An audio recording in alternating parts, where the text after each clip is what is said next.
The arrests of mining executives in Mali, threats by Burkina Faso's junta to strip permits, and the seizure of a French-run uranium site in Niger have unsettled Western miners operating in West Africa and could limit further investments.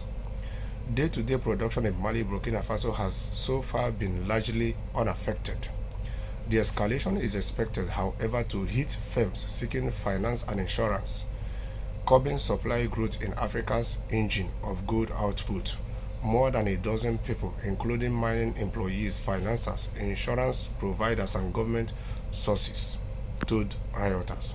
The push by Mali, Burkina Faso, and Niger's military government to renegotiate terms with mining companies and gain a bigger share of revenues has coincided with a surge in gold and uranium prices.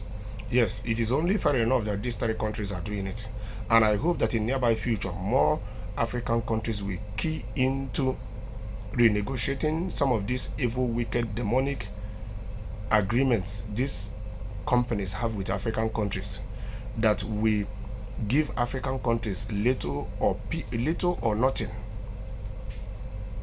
percentage when it comes to natural resources that they are extracting out of their own soil, their own natural blessings. People will come into their country, extract them, they will get little or nothing out of it.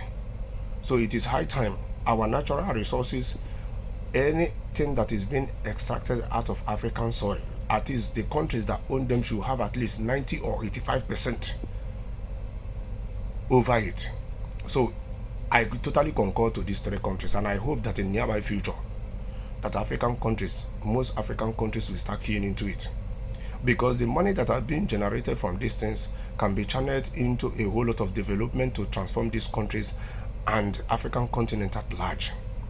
Because these Western miners, the same thing they are doing, the same agreement they have, they want to continue with, they can't allow African countries to have it in their own country if at all they have those mineral resources, which most of them don't. So this is evil, this is wickedness. At the end of the day, the same people turn around to portray themselves as preachers of democracy when they are not practicing what they are preaching. So on this one, Burkina Faso, Mali, Niger, you people are doing well.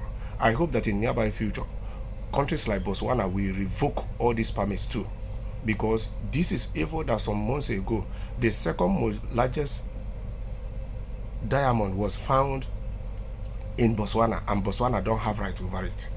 This is a normal day situation in most of African countries. So I hope that with time, most African countries will start revoking these evil demonic permits given to all these Western miners.